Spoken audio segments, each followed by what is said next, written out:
ব্যক্তি থেকে পরিবার, সমাজ থেকে রাষ্ট্র, দেশ থেকে বিশ্ব সবকিছুর চালিকাই রাজনীতি। তাই রাজনীতির 10 দিক নিয়ে রাজকাহন নিবেদন করছে জি25 ইস্পাত।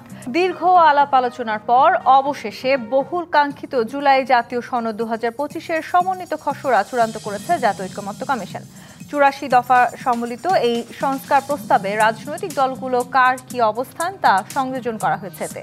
যেখানে দেখা গেছে খসড়ায় 21তম সুপারিশে বলা হয়েছে সংসদে 100 আসনের উচ্চকক্ষ গঠনে সিপিবি বাদে সব দল রাজি, আর উচ্চকক্ষে পিআর পদ্ধতিতে আসন বণ্টনে বিএনপি ও এনডিএম বাদে সব দল একমত হয়েছে। এছাড়া রাষ্ট্রীয়ভাবে বাংলাদেশের ওপেন গভর্নমেন্ট পার্টনারশিপের পক্ষভুক্ত হওয়া কমিশনের এমন প্রস্তাবে নোট অফ ডিসেন্ট দিয়েছে জামায়াত। এদিকে খসড়ায় বলা হয়েছে সংবিধান ও আইনের ওপর প্রাধান্য পাওয়া সনদ নিয়ে প্রশ্ন তোলা যাবে না আদালতে। এর আগে 28 জুলাই প্রকাশিত প্রাথমিক খসড়ায় সরকার গঠনের 2 বছরের মধ্যে সব সংস্কার কার্য সম্পন্ন করার প্রতিশ্রুতি রাজনৈতিক দলগুলোকে দেওয়ার কথা বলা হলেও এবার চূড়ান্ত খসড়ায় সংস্কার কার্য বাস্তবায়নের জন্য কোনো নির্দিষ্ট সময়সীমার কথা বলা হয়নি, যা কমিশনের আগের অবস্থান থেকে সরে আসার ইঙ্গিত দিচ্ছে। সনদের এই খসড়ায় কিছু বিষয়ে অসামঞ্জস্যতার পাশাপাশি কিছু বিষয় সঠিকভাবে উপস্থাপিত হয়নি বলে মন্তব্য করেছেন বিএনপির স্থায়ী কমিটির সদস্য সালাউদ্দিন আহমেদ। অন্যদিকে আবার নির্বাচনের আগে সংস্কার বাস্তবায়নের দাবির সমালোচনা করে বিএনপির সিনিয়র যুগ্ম মহাসচিব রুহুল কবির রিজভীর প্রশ্ন তুলেছেন, মঈনুদ্দিন ফখরুদ্দিনও সংস্কার করেছিলেন, কিন্তু সংস্কার করে লাভ কি হয়েছে? তার মতে সংস্কার করে কালক্ষেপণ করলেও ভয়ঙ্কর বিপদ নেমে আসবে। 11 সরকারের সময় সংস্কার বিফলে গেলেও এবারও কি সেই সম্ভাবনা আছে? এছাড়া নোট অফ ডিসেন্ট দেওয়া সংস্কার প্রস্তাবগুলোর ভবিষ্যৎই বাকি। এই আলোচনায় আজ রাজকাহন স্টুডিওতে আছেন বিএনপির জাতীয় নির্বাহী কমিটির সদস্য শেখ রবিউল আলম, আছেন বাংলাদেশ জামায়াত ইসলামের কেন্দ্রীয় মজলিসের শুরা সদস্য ডক্টর মোহাম্মদ আব্দুল মান্নান এবং আছেন রাজনৈতিক বিশ্লেষক ডাক্তার জাহেদুর রহমান। স্বাগত জানাচ্ছি আজকের রাজকাহনে। ডাক্তার জাহেদুর রহমান, আমরা যেটি বলছিলাম 13টি সংস্কার প্রস্তাবে আসলে নোট অফ ডিসেন্ট আছে। আমি একটা লেখা পড়ছিলাম, আপনি বলছিলেন নোট অফ ডিসেন্ট সহ সনদ প্রকাশ করা উচিত নয়। কেন আসলে নোট অফ ডিসেন্ট সহ এই সনদ প্রকাশ করা উচিত হয়নি? সেটি কি আসলে নিজেদের সাথে নিজেদের এক ধরনের সাংঘর্ষিক জায়গায় নিয়ে যাবে কিনা সেই সম্ভাবনা দেখতে পাচ্ছেন কি আপনি? ধন্যবাদ। সাংঘর্ষিক অবস্থায় নিয়ে যাবে তা মনে করি না। আমাদের একটা সনদ হওয়া উচিত ছিল যেটায় সবগুলোতে যতগুলো লেখা থাকবে তার মধ্যে সবগুলো দল একমত হবে, খুব স্পষ্ট। এখন যত কিছু সংস্কার আমাদের দরকার বলে মনে করি, এটা খুবই সাবজেক্টিভ ব্যাপার। যেমন ধরুন, আমি আপনাকে একটা উদাহরণ দিই। এই সংস্কার নিয়ে আমার নিজেরও অবস্থান আছে। আমি দীর্ঘদিন থেকে আমাদের কনস্টিটিউশনে কোন কোন পরিবর্তনগুলো করা দরকার সেগুলো নিয়ে আলাপ করেছি। এমনকি সংবিধান সংস্কার কমিশন যখন সিভিল সোসাইটির সাথে বসেছে, I was also invited over there. আমি গেছি, কথা বলেছি। এই উচ্চকক্ষে যে প্রস্তাবটা বিএনপি নোট অফ ডিসেন্ট দিয়েছে যে উচ্চকক্ষে পিআর হবে না, আমি কিন্তু পিআর হওয়া উচিত বলে মনে করি। আমি সেখানেও বলে এসেছি, আমি এখনো বলছি। কিন্তু বিএনপি তার নিজস্ব চিন্তা আছে, ওটা একটা ডিফারেন্ট দল। সে ক্ষমতাকে কিভাবে দেখতে চায়, সে কিভাবে তার ক্ষমতা প্রয়োগ করতে চায়, ক্ষমতায় আসছে, সেটা তার চিন্তা আছে। সেই নোট অফ ডিসেন্ট দিয়েছে। জামায়াতে ইসলামী একটাতে দিয়েছে বলে আপনি এখনই পড়লেন। একইভাবে অন্যরাও অনেকগুলোতে যদি নোট অফ ডিসেন্ট দিয়ে থাকে, আমরা যতগুলো, যেটা আইডিয়াল হওয়া উচিত ছিল, যতগুলো একমত হব সেগুলো নিয়ে একটা সনদ হবে, সাইন করলাম, আমরা সবাই সব কিছুতে একমত। বাকি যার যার যেটা একমত হওয়া হয়নি সেটা পলিটিক্যাল এজেন্ডা বা পলিটিক্যাল ইস্যুতে পরিণত হওয়া উচিত ছিল।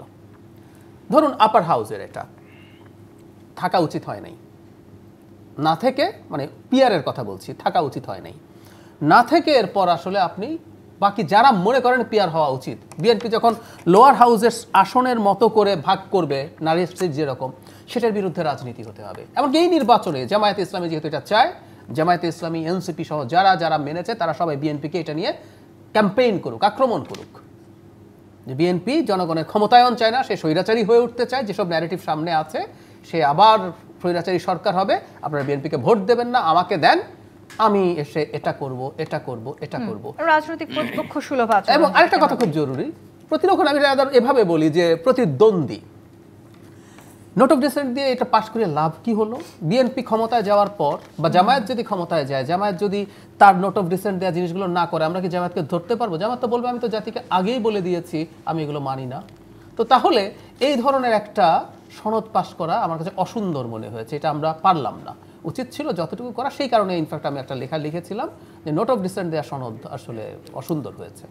জি, কিন্তু এই যে আসলে নোট অফ ডিসেন্ট সহ সনদ প্রকাশ করা উচিত বা উচিত না, সেই বিতর্কের বাইরে গিয়ে আমি যদি বলি, জুলাই সনদ আসলে যেই উদ্দেশ্য নিয়ে আমরা করলাম, সেই উদ্দেশ্যটা কি আদৌ এখানে হাসিল হবে কিনা, সেটি আপনি কি মনে করছেন? আমি মনে করি হবে, খুব হবে। যেমন ধরুন মৌলিক সংস্কার মানে সংবিধান সংস্কারেরও যে কোর জায়গাগুলোতে আমরা একমত হতে পেরেছি সবাই, এটাও আমার কাছে বিরাট অর্জন বলে মনে হয়। বিলিভ মি, মানে আমরা সবাই মিলে অ্যাগ্রি করেছি বিচার বিভাগ পূর্ণাঙ্গভাবে স্বাধীন হবে, আমাদের নিম্ন আদালতও সরকারের কোনো নিয়ন্ত্রণ থাকবে না, সচিবালয় সহ সব আলাদা হয়ে যাবে, আমাদের কোর্টের বেঞ্চ, হাইকোর্টের বেঞ্চ স্থায়ীভাবে বিভাগে যাবে, উপজেলায় কোর্ট যাবে। আমরা সিদ্ধান্ত নিয়েছি, আমরা 70 অনুচ্ছেদকে যথেষ্ট অ্যাকসেপ্টেবল একটা জায়গায় নিতে অ্যাগ্রি করেছি। আমরা অ্যাগ্রি করেছি যদি এটা ওয়েস্টমিনিস্টার সিস্টেমে থাকে না, এটা প্রেসিডেন্সিয়াল ফর্মে থাকে, কিন্তু অ্যাগ্রি করেছি 10 বছরের বেশি কেউ প্রাইম মিনিস্টার থাকতে পারবে না। সো আমরা কি কিছু করতে পারি নাই? আর আইনের তো অসংখ্য একমত হয়েছি। আমরা নির্বাচন কমিশন, বিএনপি সব কমিশন সরকারের হাত থেকে ছাড়তে চাই না, কিন্তু নির্বাচন কমিশন যেটা সবচেয়ে গুরুত্বপূর্ণ কমিশন সেটাই অ্যাগ্রি করেছি। আমরা সবাই অ্যাগ্রি করেছি একটা তত্ত্বাবধায়ক সরকার হবে। সো মৌলিক সংস্কার কি অনেকের মধ্যে হয় নাই? জি, আবার বেশ কিছু গুরুত্বপূর্ণ জায়গাতেও আমরা কিন্তু নোট অফ ডিসেন্টও দেখতে খুব স্বাভাবিক, খুব স্বাভাবিক, কারণ আমাদের ইতিহাস আজকে শেষ হয়ে যাচ্ছে না। প্রয়োজনীয় কাজগুলো আমরা করার জন্য আরো সুযোগ পাবো, আরো কাজ করতে হবে। এবং আমি তাদের এইভাবে বলি, কিছু ইস্যু বরং থাকুক যাতে রাজনীতি করা যায়। এই যে রাজনীতি করার কথাটা আপনি বললেন, আমি ডক্টর মোহাম্মদ আব্দুল মান্নান আপনার কাছে আসি। জামায়াত যেটি বলেছে যে যেন তেন নির্বাচনের মাধ্যমে ক্ষমতায় যেতে চায় একটি দল, এই মন্তব্যের মধ্যে দিয়ে নিঃসন্দেহে আপনারা হয়তো বিএনপির দিকেই সেই জায়গাটাকে বলার চেষ্টা করছেন। সেই একটি দল বলতে হয়তো আপনারা বিএনপিকেই বুঝিয়েছেন, কিন্তু নোট অফ ডিসেন্ট তো আসলে থাকতেই পারে, রাষ্ট্রীয় সব ইস্যুতে তো আসলে একমত হবে না। তাহলে কেন যেন তেন নির্বাচন আপনারা মনে করছেন নাকি আসলে জুলাই সনদকে সামনে রেখে যে রাজনৈতিক ঝড় কিংবা এক ধরনের আশঙ্কার কথা আমরা দেখতে পাচ্ছি সেটি আসলে সামনে আসতে যাচ্ছে? জি, আপনাকে ধন্যবাদ এবং আমার সহআলোচক যারা আছেন সবাইকে ধন্যবাদ জানাচ্ছি। আপনি উত্থাপন করেছেন যে জামাত বলছে যে যেন তেন নির্বাচন চায় না। হ্যাঁ, কথা তো রাইটলি আমরা বলছি। দেখেন, স্বাধীনতার 54 বছরে আমরা বাংলাদেশের নির্বাচন পদ্ধতিটা এখনো পর্যন্ত কি করতে পারি নাই, একটা সাস্টেনেবল জায়গায় আনতে পারি নাই। একটা জাতি হিসেবে এটা আমাদের জন্য লজ্জার যে আমরা রাজনৈতিক দলগুলো নিজেদের স্বার্থ, নিজেদের চাওয়া পাওয়াকে প্রাধান্য দিতে যে আমরা আমাদের একটা সুষ্ঠু নির্বাচন এবং একটা সুষ্ঠু সংবিধান এবং আমাদের রাষ্ট্রীয় কাঠামো দাঁড় করাইতে পারি নাই, যার কারণে বাংলাদেশে বারবার বিভাজনের রাজনীতি হয়েছে এবং নির্বাচনকে কেন্দ্র করে ক্ষমতার পালা বদলের এই পরিবর্তনের বিষয়গুলোকে কেন্দ্র করে সবচেয়ে বেশি দাঙ্গা হাঙ্গামা মারামারি হয়েছে। এটা আমাদের ইতিহাস পড়লে বোঝা যায়। তাহলে কি আমাদের এটা কি কন্টিনিউ করবে, না একটা জায়গায় এসে আমরা একটা ভালো কিছু এই জাতিকে উপহার দেব? সেটা কি জামায়াত বুঝতে পারছে? কারণ আপনারা তো বিয়ার পদ্ধতি না হলে মাঠে নামবেন, রাজনীতির মাঠে নামবেন, আমরা দেখেন আন্দোলনের হুমকি দিয়েছে। আমরা সেটাই বলছি, যেহেতু আমাদের এত শহীদদের রক্তের বিনিময়ে এবং হাজার হাজার তরুণের আহত হওয়ার বিনিময়ে যেই নতুন বাংলাদেশ আমরা পেলাম, এই নতুন বাংলাদেশে আমাদের একটা কমিটমেন্ট থাকা উচিত। সেই কমিটমেন্টটা কি? সেই কমিটমেন্টটা হচ্ছে এই হানাহানির রাজনীতি, মারামারির রাজনীতি, ফ্যাসিবাদ যাতে আর ফিরে না আসে, এই রাজনীতিটা যেন আর কখনো আসতে না পারে, সেই ছিদ্রটা আমাদেরকে বন্ধ করার দায়িত্ব নিতে হবে রাজনীতিবিদ হিসেবে। এর জন্য বাংলাদেশ জামাত ইসলামী তাৎক্ষণিকভাবে কোনো কিছু গেইন করার কথা কখনোই বলে না। বাংলাদেশ জামাত ইসলামী সবসময় একটা স্থায়ী সমাধানের কথা বলে, যার কারণে আপনারা দেখেছেন যে 96-এ তত্ত্বাবধায়ক সরকারের যে ফর্মুলা, এটা বিএনপি তো চায় নাই। পরবর্তীতে জনগণের দাবির মুখে বিএনপি সেটার অ্যাপ্রুভাল দিতে বাধ্য হয়েছে। তাহলে এই সময়ে এসে আমরা বলছি যে পেয়ার পদ্ধতি, আপনার কাছে আজকে পেয়ার পদ্ধতি পছন্দ না হতে পারে, আমার কাছে মনে হয় এটা আমি আরও কয়েকটা জায়গায় বলেছি, ওয়ান্স আপন এ টাইম বিএনপিও পেয়ার পদ্ধতি চাইবে যখন বিএনপি দেখবে যে আমার সমর্থন আছে, আমি 33% ভোট পেয়েছি, আমার সিট হচ্ছে 29টা। তাহলে একটা দল যখন একটা দল 33% মানে ভোট পেয়ে তার 29টা সিট সে রাষ্ট্র পরিচালনায় কোনো ভূমিকা রাখতে পারে নাই। এই যে বাংলাদেশের একটা মানে ফ্যাসিস্ট হওয়ার জন্য আওয়ামী লীগের পক্ষে যে সুযোগটা তৈরি হয়ে গিয়েছিল, কিন্তু এখানে যদি পেয়ার থাকতো, আমি বলি পেয়ার পদ্ধতি থাকলে একটা ভারসাম্য তৈরি হয়। দেখেন, আপনি জাহাজে যখন লোক উঠাবেন, নৌকায় লোক উঠাবেন, তখন কিন্তু আপনাকে ব্যালেন্স করতে হয়, ঢেউ আসলে অন্য কোনো জায়গায় আসলে যাতে এটা ব্যালেন্স থাকে, ডুবে না যায়। কিন্তু আমরা সেই জায়গাটাকে তৈরি করে দিচ্ছি। এবং আরেকটা বড় কথা আমি এখানে আপনাদেরকে বলতে চাই যে দেখেন, পেয়ার পদ্ধতি তো পৃথিবীর 91টা দেশে বিভিন্ন আঙ্গিকে স্টাবলিশড আছে এবং আপার কক্ষে যে পেয়ারের কথা এসেছে সেই পেয়ারটা বিএনপি চাচ্ছে যে সংসদীয় নিম্নকক্ষের ভিত্তিতে হোক, আর সকল প্রায় 2-1টা দল বাদে আর সবাই চাচ্ছে যে না এটা সত্যিকারের আনুপাতিক হারে, ভোটের আনুপাতিক হারে হোক। তাহলে সেই জায়গাও বিএনপি কিন্তু একমত হতে পারছে না। যদি নিম্নকক্ষের ভিত্তিতেই মানে উচ্চকক্ষে মানে আসন বন্টিত হয় তাহলে তো আর উচ্চকক্ষের কোনো প্রয়োজন নেই, নিম্নকক্ষই এনাফ। তো যে লাও সেই কদু, এটা কেন আমি 100 আসনকে বৃদ্ধি করে রাষ্ট্রের উপর একটা বোঝা তৈরি করব? কিন্তু ডক্টর মোহাম্মদ আব্দুল মান্নান, যদি একটু অন্যভাবে প্রশ্নটা করি যে এই জুলাই সনদের ক্ষেত্রে আমরা দেখেছি যে বিএনপি বেশ কিছু ইস্যুতে কিন্তু ছাড় দিয়েছে, তারা হয়তো নিজেদের জায়গা থেকে অবস্থান পরিবর্তন করে খানিকটা এগিয়ে এসছে। কেন আসলে জামায়াত ইসলামী কোনোভাবেই এই 2-1টি ইস্যুতে ছাড় দিতে পারছে না? ইয়েস, আমি মানে খুব স্পষ্টভাবে বলতে চাই, ডাক্তার জাহিদ ভাই খুব বলেছেন যে 13টি পয়েন্টে নোট অফ ডিসেন্ট দিয়েছে বিএনপি, জামাত একটি পয়েন্টে দিয়েছে। তো এখন কেন এই বিষয়গুলো আসতেছে কেন জানেন? যে এখন জনগণের সামনে যখন এই নোট অফ ডিসেন্টের বিষয় এবং কোন রাজনৈতিক দলের কোন ইস্যু নিয়ে কি অবস্থান আছে জনগণের কাছে যখন এটা ক্লিয়ার হয়ে যাবে, তখন জনগণের পক্ষ থেকে রাজনৈতিক দলগুলোর উপর একটা চাপ তৈরি হবে এবং সেই চাপ তৈরি হওয়ার কারণে আমি মনে করি পরবর্তীতে আজকে আমাদের সৃষ্টি না, জনগণের চাপ সৃষ্টি হবে। আমি এটা বলতে চাই যে জনগণের, আমি তো শেষ করি, এরপরে আপনি আপনার সময় বলবেন। জনগণের চাপ তৈরি হতে পারে, নাম্বার 1। জনগণ পিআর তো এখন 71% জনগণ, 71% বাংলাদেশের 71% মানুষ পিআর চাচ্ছে। তাহলে এটা কি জনগণের চাপ না? তাহলে কেন আমরা সেই পেতে আমি এটা সামান্য একটু শেষ করি। সেটা হচ্ছে যেহেতু জনগণের সামনে এটা স্পষ্ট হবে, স্পষ্ট হওয়ার পরে আমার বিশ্বাস যে আমাদের নায়েবে আমির আজকেও উনি একটা সেমিনারে বলেছেন যে ইন্টার পার্টি ডায়ালগ হতে পারে এবং আবারও রাজনৈতিক দলের ভিতরে আলোচনা হতে পারে, বলে এই জায়গায় আরো অবস্থান পরিবর্তনের সুযোগ আসবে। আসলে কি পরিবর্তনটা আমরা মেনে নিতে পারছি না? প্রশ্ন, আমি এই প্রসঙ্গে একটা প্রশ্নে আসি। সেটা হলো, আমাদের মনে আছে কিছুদিন আগে ডক্টর ইউনূস যখন লন্ডনে গেছেন, তিনি ভোট কেনা বেচা নিয়ে একটা মন্তব্য করেছিলেন। কোন প্রশ্নের ভিত্তিতে এই মন্তব্যটা হচ্ছে আমরা অনেকে সেটা খেয়াল করিনি। প্রশ্নটা ছিল চ্যাথাম হাউসে যে ইন্টারভিউয়ার তাকে প্রশ্ন করেছেন যে আপনি কিছু রাজনৈতিক দল নিয়ে একটা সংস্কার করছেন, জনগণের এজেন্সি কোথায়? আপনি রেদার কেন এটা বলছেন না যে দল যে সংস্কার করতে চাও সেটা ম্যানিফেস্টো বানায় নির্বাচন করো, যে জিতবা সেগুলো করব। 71% মানুষ যদি পিআর চায় লোয়ার হাউসে, নির্বাচনে তো জামায়াত ক্ষমতায় গিয়ে বসে আছে আসলে, তাই না?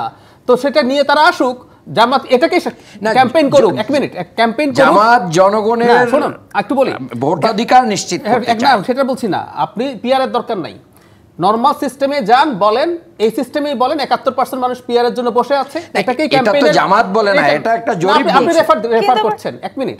তো আপনি এটাকে ক্যাম্পেইনের মেইন করেন যে এই নির্বাচন এভাবে সিস্টেম ভালো না, আপনি আমাদেরকে ভোট দেন, আমরা কনস্টিটিউশন অ্যামেন্ড করব। 71% লোক যেহেতু পিআর চায় তারা জামাতকে ভোট দিবে, জামাতের 66% হইলেই 66 লাগবে না, 50 হলে তারা 2/3 মেজরিটি পাবে, গিয়ে এটা চেঞ্জ করে কাজ করুক। আমি এই কথাটাই বলছি, এটাই হওয়ার কথা। এই যে আসলে জনগণকে আসলে আমরা জুলাই সনদ থেকে একটু দূরে সরিয়ে রাখলাম কিনা, শেখ রবিউল আলম যেই 13টি ইস্যুতে আসলে বিএনপির নোট অফ ডিসেন্ট আছে, সেই জায়গাগুলো নিয়ে আজকে আমি যখন পড়ছিলাম, ডেভিড বার্কম্যান বলেছেন রাষ্ট্র পরিচালনার মূলনীতিতে এক ধরনের কৌশলী অস্পষ্টতা রাখা হয়েছে জুলাই সনদে।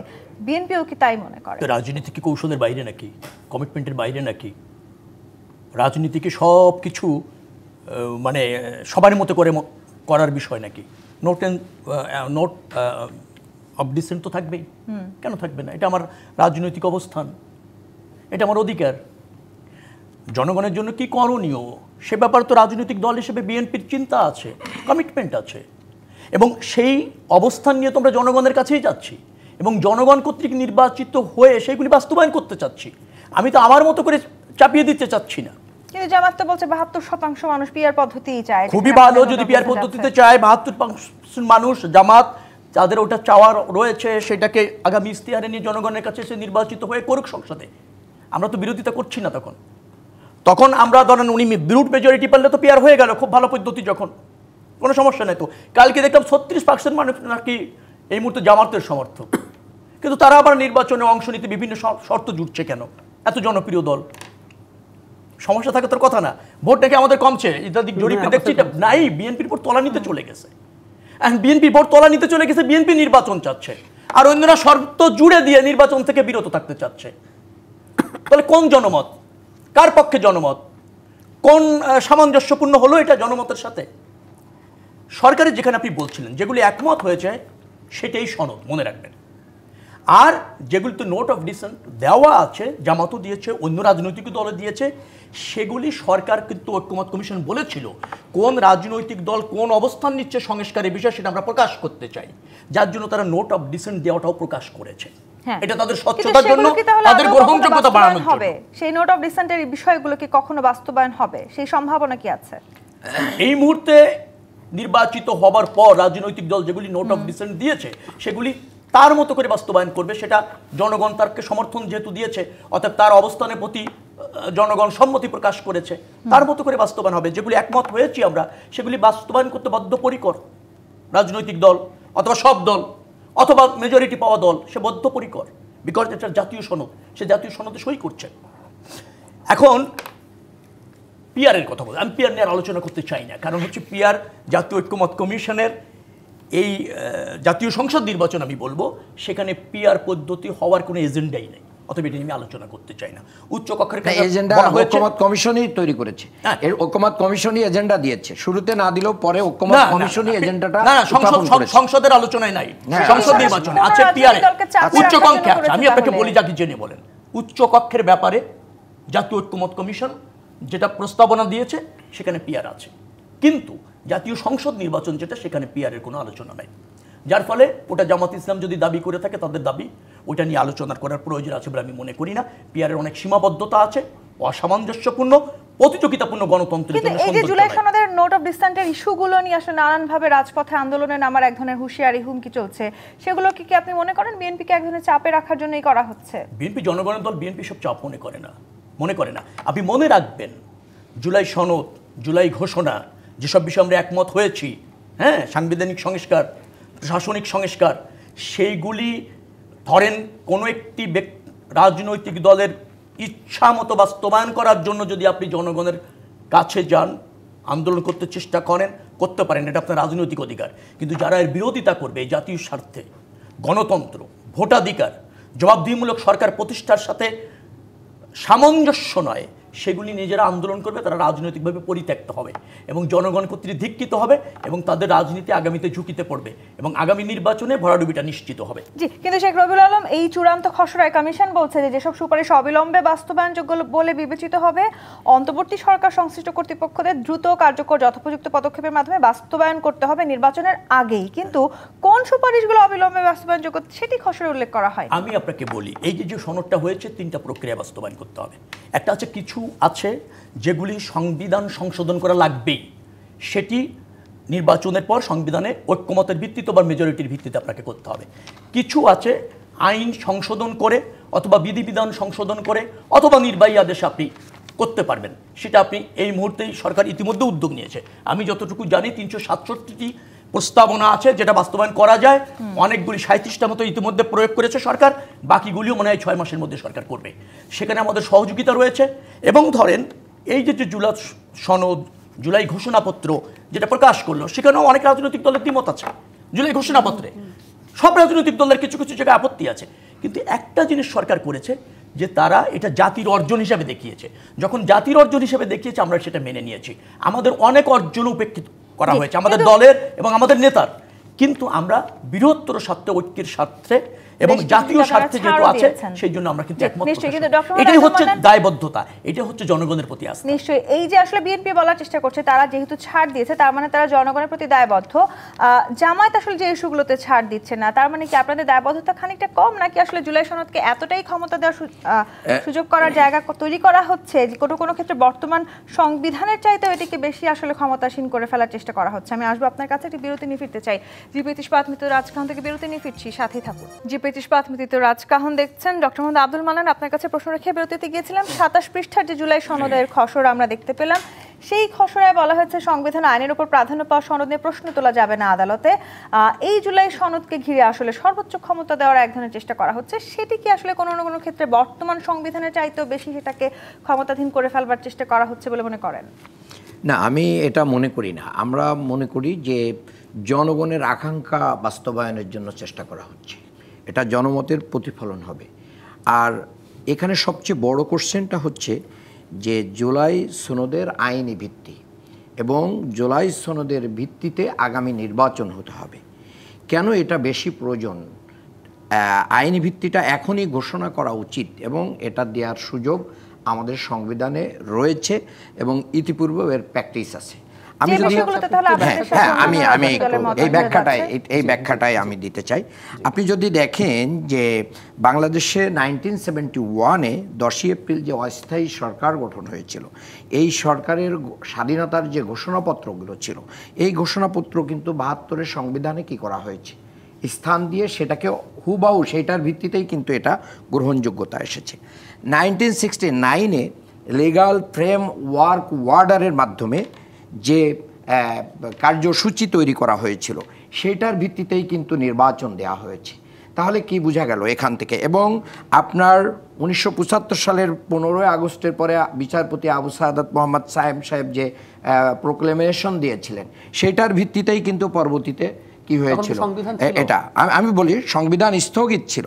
কিন্তু আমি আপনাকে বলি যে 1976-এ 29শে নভেম্বর মেজর জেনারেল জিয়াউর রহমান যখন ক্ষমতায় আসলেন, সামরিক শাসক হলেন, এখান থেকে 1977 সালের 21 এপ্রিল তিনি রাষ্ট্রপতি হিসেবে দায়িত্ব গ্রহণ করলেন। এরপরে 22শে এপ্রিল তিনি একটা প্রোক্লেমেশনের মাধ্যম দিয়ে তিনি কি করলেন, সংবিধানের আমূল পরিবর্তন করলেন। এই যে আমূল পরিবর্তন করলেন, এখানে আমি খুব ক্লিয়ারলি বলে দিতে চাই, এটা জনগণের অভ্যুত্থান হয়েছে, জনগণের বিপ্লব হয়েছে, জনগণের অভিপ্রায়ের ভিত্তিতে রেফারেন্ডামের মাধ্যম দিয়ে।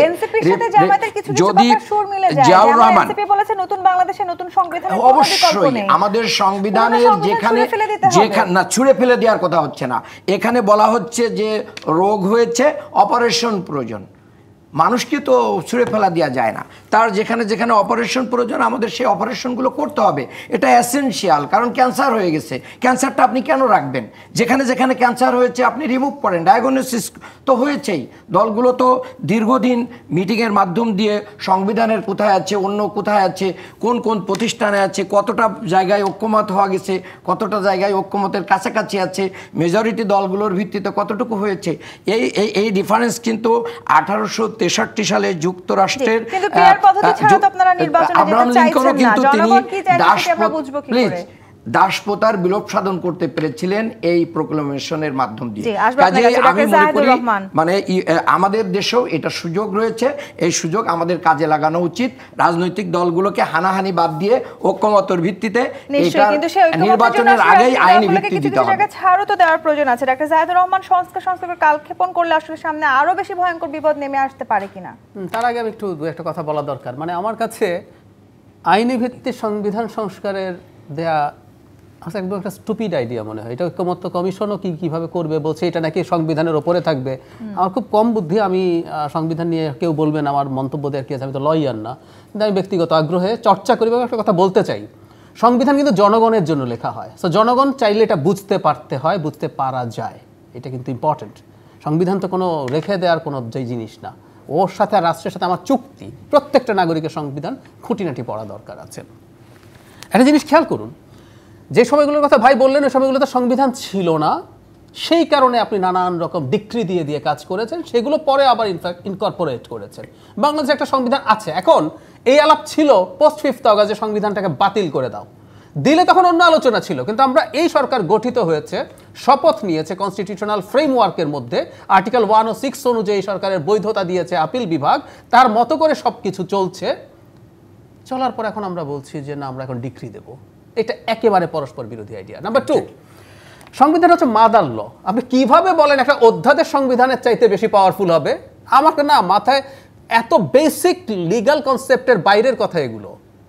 একটু খেয়াল করি, আমাদের সংবিধান হচ্ছে সারা পৃথিবীর নিয়মই তাই। মাদার ল হচ্ছে সংবিধান। এরপর আপনি অসংখ্য আইন তৈরি করবেন, শর্ত হচ্ছে কোনো আইন সংবিধানের ওপরে যাবে না এবং সংবিধানের সাথে সাংঘর্ষিক কোনো আইন করা যাবে না।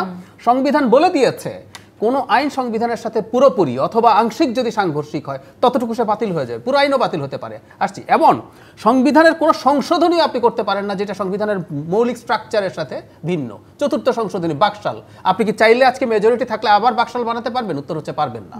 তো তাহলে তাই যদি আপনি একটা অ্যামেন্ডমেন্ট, আপনি একটা অর্ডিন্যান্স করলেন, অধ্যাদেশ দিলেন, এই সংশোধনীগুলো সংবিধানে অন্তর্ভুক্ত করিতে হইবে, এটা বলে আপনি বললেন যে এটা আমরা এখন রাষ্ট্রপতি সাইন করে দিলাম। আমি যদি এরপর মানে আপিল মানে কোর্টে যাই, কোর্টে গিয়ে আপনি যতই লেখেন না কেন, সুপ্রিম কোর্ট হলো কাস্টোডিয়ান অফ দ্য কনস্টিটিউশন, সে বলবে কিভাবে একটা অধ্যাদেশ দিয়ে আপনি সংবিধান নিশ্চিত করতে হবে। তারপর একটা জরুরি কথা, আপনি আইনি ফ্রেমওয়ার্ক কেন চাচ্ছেন?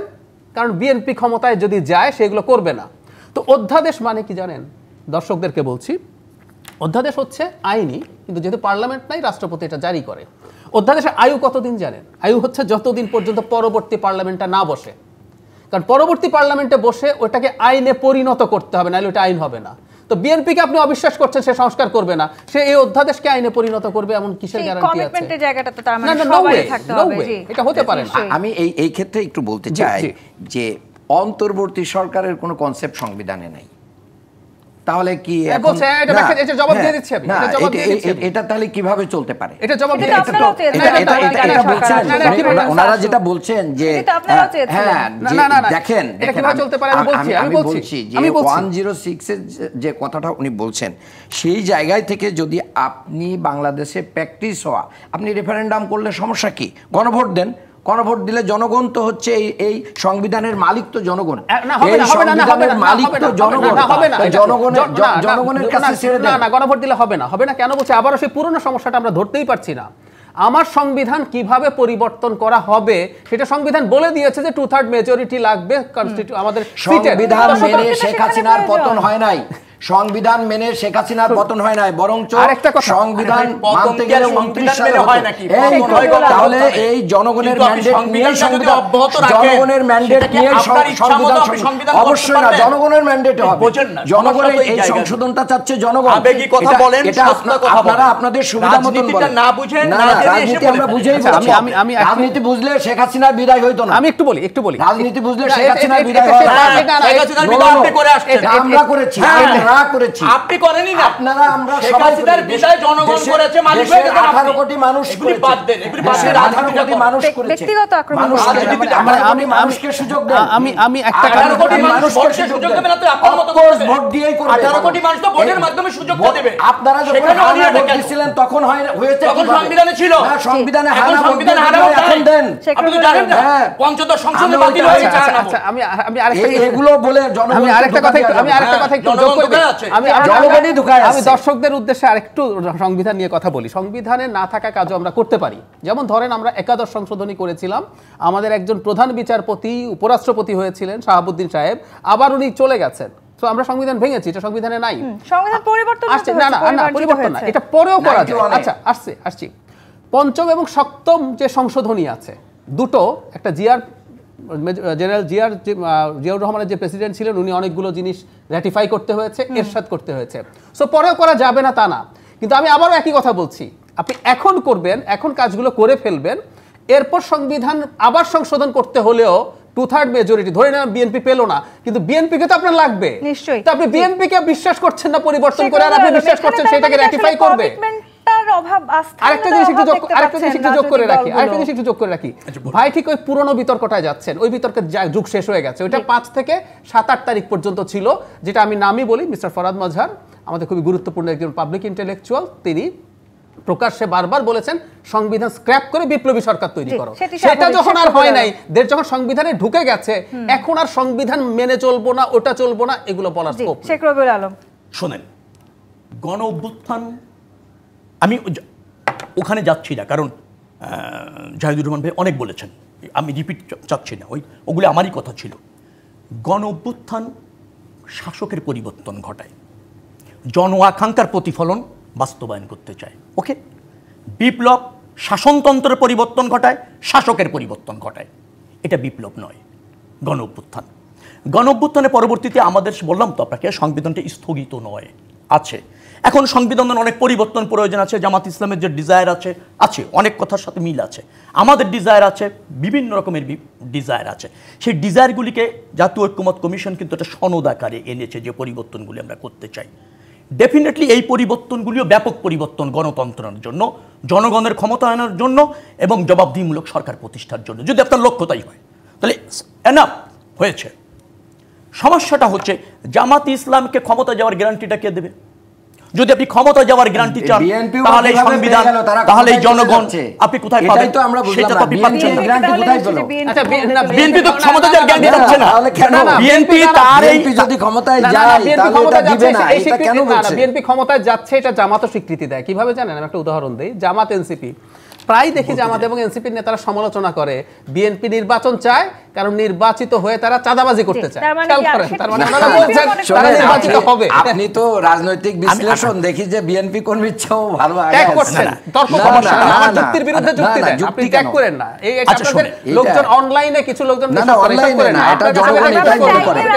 তো বেরিয়ে আসতে চাই, সেটিও সংস্কারের অংশ। আপনি সুরার সদস্য, আপনি কি বলছেন হওয়া দরকার। আপনি কাউকে ব্যক্তিগত আক্রমণ করবেন না। এই মুহূর্তে নির্বাচন হলে আমার কথা যুক্তি দেবেন। আমরা বিজয়ী হব তা মনে করছি না, কিন্তু আমরা জনগণের উপর আস্থা রাখতে চাচ্ছি। এবং আমরা চাই করতে চাই এই যে 13টি সংস্কার প্রস্তাব আসলে আপনারা বলছেন নোট অফ ডিসেন্ট আছে, সেখানে অঙ্গীকারবদ্ধ হয়েছে রাজনৈতিক দলগুলো যে তারা আসলে নির্বাচিত হলে এগুলো বাস্তবায়ন করবে 2 বছরের মধ্যে। কিন্তু যে ইস্যুগুলোতে নোট অফ ডিসেন্ট আছে সেগুলো আদৌ বাস্তবায়ন হবে কিনা, তার মানে এই ঘটনাটি আসলে সাংঘর্ষিক। সেগুলি বাস্তবায়ন করবার জন্য তো জনগণ আমাকে ম্যান্ডেট দেয়নি। আমার অবস্থানটাতে জনগণ ম্যান্ডেট দেওয়া মানে জনগণ আমার অবস্থানটাকে রাইট মনে করছে। আপনি মনে রাখবেন 826টা প্রস্তাব, তার মধ্যে মাত্র 13টি নোট অফ ডিসেন্ট দেওয়া হয়েছে। নোট অফ ডিসেন্ট মানে এই না যে ওটা আমরা ডিসএগ্রি করেছি। নোট অফ ডিসেন্ট মানে হচ্ছে ওইটা কিভাবে কার্যকর হবে সে ব্যাপারে আমাদের ভিন্ন দৃষ্টিভঙ্গি আছে, তাই মানে note of dissent. Note of dissent মানে কি রিজেক্ট করা না। সাথেই থাকুন। জিপি ইস্পাত ব্যতীত রাজকাহন দেখছেন ডক্টর মোহাম্মদ আব্দুল মান্নান। বিএনপির অবস্থান নোট অফ ডিসেন্টের ক্ষেত্রে আমরা শুনতে পারলাম বেশ স্পষ্ট, অর্থাৎ জনগণ আসলে তাদের এই 13টি ইস্যুতে নোট অফ ডিসেন্ট সম্বন্ধে জেনে বুঝে তাদেরকে হয় নির্বাচিত করবেন অথবা নির্বাচিত করবেন না। তাহলে আসলে কেন এখনো জামাতের এত আপত্তি? ইয়েস, আসলে জামাতের যে দলীয়ভাবে যে অবস্থান, এর চেয়ে বাংলাদেশের জনগণের বিষয়টাকে জামাত সবসময় প্রাধান্য দিয়ে রাজনীতি করে। দেখেন, বর্তমান যে প্রশাসন আছে এই প্রশাসন মূলত শেখ হাসিনার নিয়োগ করা প্রশাসন দিয়েই আমাদের এই রাষ্ট্রটা চলতেছে। এই প্রশাসন একটা সুষ্ঠু নির্বাচন করতে পারবে এটা জনগণ এখনও বিশ্বাস আনতে পারে নাই। নাম্বার 1, যে পুলিশ প্রশাসন রয়েছে এই পুলিশ প্রশাসন মানে নর্মাল একটা আসামি ধরে নিয়ে আসতে পারে না। নর্মাল একটা আসামি ধরে নিয়ে আসলে ভাইরা যে থানার ভিতর থেকে সে আসামি মানে ছিনতাই করে নিয়ে আসে, এটা তো জনগণ চোখের সামনে দেখতেছে। তাহলে এই প্রশাসন, এই পুলিশ, এই নির্বাচনী কর্মকর্তাদেরকে যেভাবে বলতেছে যে একজন শিক্ষা বোর্ডের চেয়ারম্যান তোর কলিজা খুলে নিয়ে আসবো, তা কলিজা খুলে নিয়ে আসলে না না আমি বলছি, আমাকে বলতে দেন। দেখেন যে এটা যখন ভীতিকর পরিবেশ তৈরি হয়, এটা তো ফ্যাসিস্টের পদধ্বনি শোনা যায়, তখন তো জনগণ ভোট কেন্দ্রে যাওয়ার আগেই নির্বাচন গেম ওভার হয়ে যেতে পারে। যেভাবে একজন মানে চেয়ারম্যানের প্রধান চেয়ারপারসনের উপদেষ্টা বলতেছেন জিবা কেটে নিয়ে আসবে, এবং আপনার কি বলবো যে আমাদের হাবিব ভাই, ফজলুর রহমান শেখ, দুদু ভাইরা মনে হয় দেশের মাস্তানি রেজিডেন্ট নিয়েছেন। জনগণ এটা তো ভালোভাবে নেয় না। আর এরকম ভীতিকর তো পরিবেশ তৈরি করে মূলত জনগণের ভিতরে আতঙ্ক তৈরি করে একটা মানে যেনতেন নির্বাচন করে ক্ষমতায় আসতে চায়। আমরা সেই যেনতেন করে আগের হাসিনা মার্কা যে নির্বাচনগুলো ছিল সেই নির্বাচন আমরা বাংলাদেশে আমরা করতে দিতে চাই না। জনগণকে ভীতি সৃষ্টি করে আসলে নির্বাচন করে জয়ী হতে চান। আচ্ছা, আমি এই সমস্ত কথার আর উত্তর দেওয়ার রুচিও থাকে না। সস্তা কথা এসে বলে। জামাত ইসলাম তো কোনো রাজনৈতিক দল আমি মনে করি না।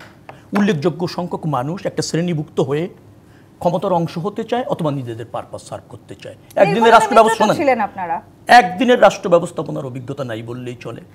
আমরা সর্বোচ্চ নির্বাচন রাষ্ট্র পরিচালনা করেছি। প্লিজ আমার কথা মতো কথা বলবেন না। নেতারাই প্লিজ প্লিজ ছিল দুর্নীতিমুক্ত বাংলাদেশে প্রুভ। আমি প্লিজ কথা বলবেন না আমারে। অফ কোর্স 71-এ তাদের ভূমিকা বিতর্কিত, এটা আপনি জানেন। 86-তে এরশাদের অধীনে নির্বাচনে গিয়ে বিতর্কিত ভূমিকা পালন করেছে সবসময়। আমি বলেছি রাষ্ট্র ব্যবস্থাপনা বলেন, পার্লামেন্টে এই অভিজ্ঞতাগুলি তাদের কম, যার ফলে তারা সস্তা কথা বলতে চায় এবং ধরেন একটা আবেগী কথা বলতে চায়। অন্তর্বর্তীকালীন সরকার যেন নির্বাচন করবে, এই প্রশাসন দিয়ে হবে না, আমেরিকা থেকে প্রশাসন আনবেন।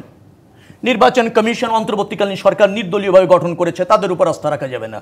আবার ভোটের কথা যখন আপনি বলবেন, ভোট আরো দেরিতে হলে ভালো হয়, যেন তেন নির্বাচন হবে না, মানুষ অবাধে ভোট দেবে, এটা যেন তেন নির্বাচন। একটা দল নিরপেক্ষ সরকার এখন আছে, তাদের প্রশাসনকে তারা ঢেলে সাজানোর চেষ্টা করছে। হ্যাঁ, হাসিনার পতনের পর প্রশাসনের মধ্যে বেশ কিছুটা অসন্তোষ আছে, কিছুটা ভেঙে পড়েছে।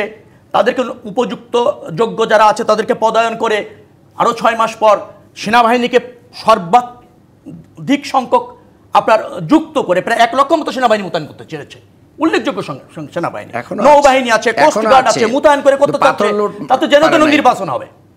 এটা যারা বলে এবং ভাবে তারা রাজনৈতিক দল, এবং তারা কি জনগণের উপর আস্থা রাখতে চায়? উচ্চকক্ষের কথা বলছে, আমি একটা বাক্য দেবো। উচ্চকক্ষ তো বিএনপি উপস্থাপনা করেছিল। বিএনপি বলছিল যে অনেক রাজনৈতিক ব্যক্তির বাইরে অনেক যোগ্য বিভিন্ন শ্রেণী পেশার মানুষ আছে, তাদেরকে রাষ্ট্র ব্যবস্থাপনায় অংশ নেওয়ার জন্য উচ্চকক্ষটা নিয়ে আসা হোক। রাজনৈতিক ব্যক্তিদের কিন্তু উচ্চকক্ষের বাইরে রাখার একটা মানসিকতার থেকে বলা হয়েছিল, যাতে অভিজ্ঞ ব্যক্তিরা, সিনিয়র সিটিজেন, রাষ্ট্র পরিচালনায় কোনো না কোনো থাকে কাজ করেছে, তাদেরকে মেধার যোগ্যতার আপনার রাষ্ট্রে প্রয়োজন আছে, তাদেরকে উচ্চকক্ষে আনার জন্যই তো বিএনপি এই কথাটা বলেছিল, যার জন্য পিআরটা বিএনপি উচ্চকক্ষে চাচ্ছে না, তার অবস্থান ব্যক্ত করেছে। জনগণ যদি তাতে আমাদের রায় না দেয়, অবস্থান স্পষ্ট, সুস্পষ্ট। না, স্পষ্ট তো আপনার এখন বলছেন পিআর, আপনি জনপ্রতিনিধি নির্বাচন করবেন না? নিশ্চয়ই। তো আপনি কি দল নির্বাচন করবেন না জনপ্রতিনিধি নির্বাচন করবেন? আপনি পিআর মানেন না, প্রত্যেকটা আসনে তো প্রার্থী ঘোষণা করছেন। জি। তো আসলে প্রার্থী দরকারটা কি? জামাত তো করছে তা। ডাক্তার জাহেদুর রহমান। এটা স্টানবাজি করে আমি আপনাকে বলি, সরকারের উপর চাপ প্রয়োগ করা, জনগণকে বিভ্রান্ত করে কয়েকটা আসন বাগিয়ে নেওয়া যায় কিনা, সেই ধরনের পৌর কিন্তু শেষ রাজনীতির অংশ পর্যন্ত যেটা আসলে জামাত ইসলাম করতে চায়। রাজনীতির মাঠ হোক কিংবা নির্বাচনের মাঠ হোক, জনগণের কথা আমাদের মাথায় রাখতে হবে। দীর্ঘ যে আলোচনা আমরা ঐক্যমত্য কমিশনে দেখেছি, সেখানে জনগণের ইচ্ছার একটা সুস্পষ্ট এবং সর্বোচ্চ প্রকাশ হবার কথা ছিল এই জুলাই সনদ, সেটি হয়েছে? অনেকটুকু হয়েছে, পুরো হবে না। আর জনগণ শব্দটাও না খুবই, মানে আমরা এতভাবে বলি, মানে জনগণকে ডিফাইন করি, জনগণ কারা, কয়জন? প্রপোর্শনাল রিপ্রেজেন্টেশনের কথা বলছি, কয়জন মানুষ বোঝে? 71% নাকি চায়, আমি জানি না সেই 71% কোত্থেকে নেওয়া হয়েছে।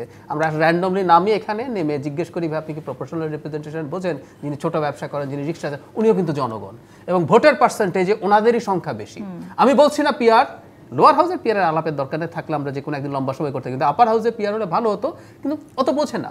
তো এই জন্য বলছি, বা আমরা এই যে কনস্টিটিউশনাল কাউন্সিল তৈরি করার কথা বলছি, কে বোঝে, কি বোঝে, বোঝেন? আমি একটা কথা বলি, আমরা উপর হাউসে কেন বলেছিলাম পেয়ারের কথা, ওই যে বললাম যে রাজনীতি করে না, নির্বাচিত হতে পারে না, বাট ওই শ্রেণীর মানুষগুলি যাতে উপকক্ষ থাকে সেখানে, এই জন্য আমরা কিন্তু ওখানে ওই যে পিআর পদ্ধতির কথা বলছি না, আমরা বলছি ওই লোকগুলিকে সুযোগ করে দিই। কিন্তু আপনি যদি ওই ভোটের ভিত্তিতে আসেন, তাহলে রাজনৈতিক ব্যক্তিগুলি উচ্চকক্ষে চলে যাবে অধিকাংশ হারে, সেখানে আমাদের আপত্তি আছে, বিধায় আমরা ওই পিআর উচ্চকক্ষে সেখানে আমরা নোট অফ ডিসেন্ট দিয়েছি। আচ্ছা ঠিক আছে, আমি যেটা বলছিলাম, তো জনগণ আসলে কি চায়, কতটুকু চায়, আসলে দিনের শেষে এই সব কিছুর উদ্দেশ্য কি? আসলে উদ্দেশ্য হচ্ছে জনগণের জন্য একটা নিরাপদ জীবন নিশ্চিত করা, জনগণের অর্থনৈতিক মুক্তি নিশ্চিত করা, জনগণকে কাজ দেয়া, সমাজে স্বচ্ছতা নিশ্চিত করা, দুর্নীতি কমানো, সুশাসন নিশ্চিত করা। জনগণ চেনে এগুলো, এই জিনিসগুলো যাতে আমরা এগুলোর এটা মাধ্যম, কিন্তু এটা করলেই হবে তা। ধন্যবাদ আপনাদেরকে আজকে সময় দেওয়ার জন্য। দর্শক, আজকের মতো বিদায় নিচ্ছি। জিপিএ 25 রাজকাহন থেকে ফিরবো আগামীকাল রাত 10টায় নতুন রাজকাহন নিয়ে। ডিবিসির সঙ্গে থাকুন।